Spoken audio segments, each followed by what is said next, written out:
This one's got a little rock, and I think we'll open it up and take a look on the inside.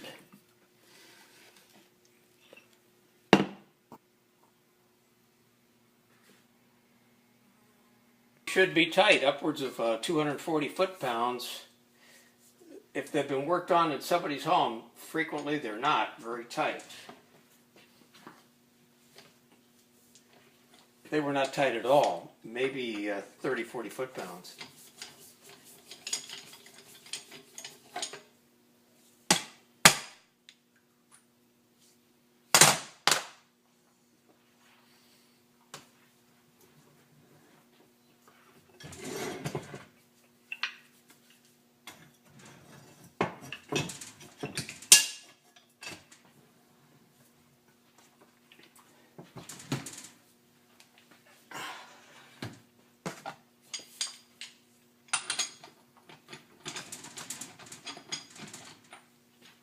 Someone's hit this one with a chisel or a punch.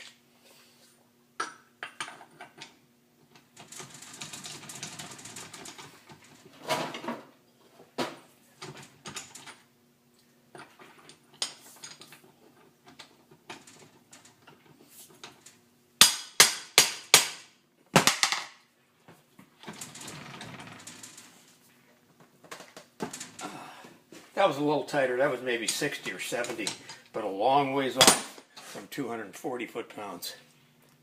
Well, let's see what the homemade 25-ton press can do on this.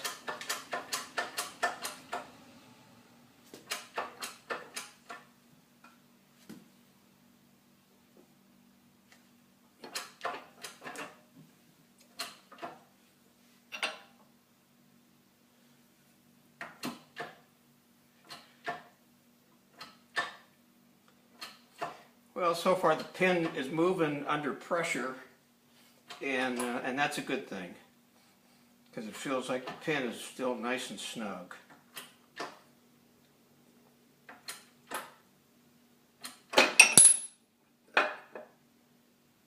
That's one half. We got one of the flywheels off, and we'll go take a look and see what we have on this big end bearing. Ooh, this is pretty nice. I don't know if you can see that or not,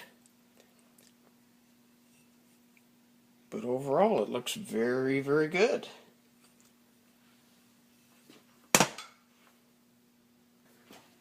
Okay, let's take a look and see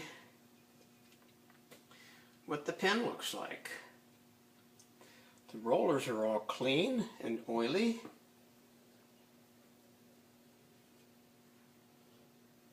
And the pin looks pretty good as well. This engine, this crank has possibilities.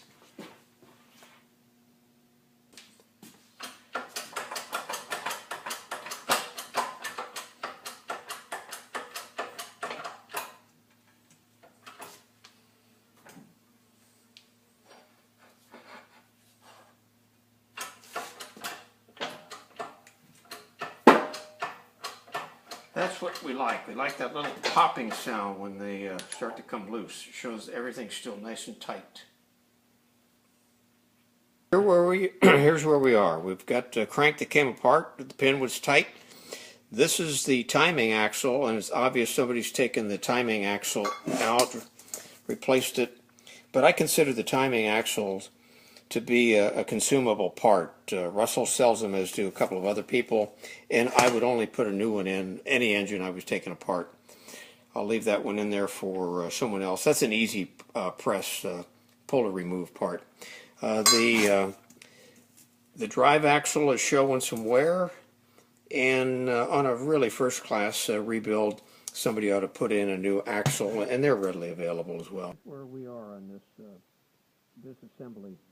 The rod looks good. I'm not checking it or haven't checked it for straightness or checked the small end, but the big end looks pretty darn nice. However, the drawback on this particular engine is the pin, while it looks moderately good, is a one-piece pin, and frankly, I prefer a two-piece pin. They're stronger and less inclined to break. Another facet is the rollers are all worn a little bit. They're about 6/10,000ths of an inch under a quarter inch. But in the case somebody had a budget constraint, they could put fresh rollers in, quarter inch .250 rollers, and probably reassemble this engine. But frankly, we're at my rebuild. When you have it all apart at this stage, it really deserves having new parts. New alpha big end bearing would add many thousands of miles to this engine.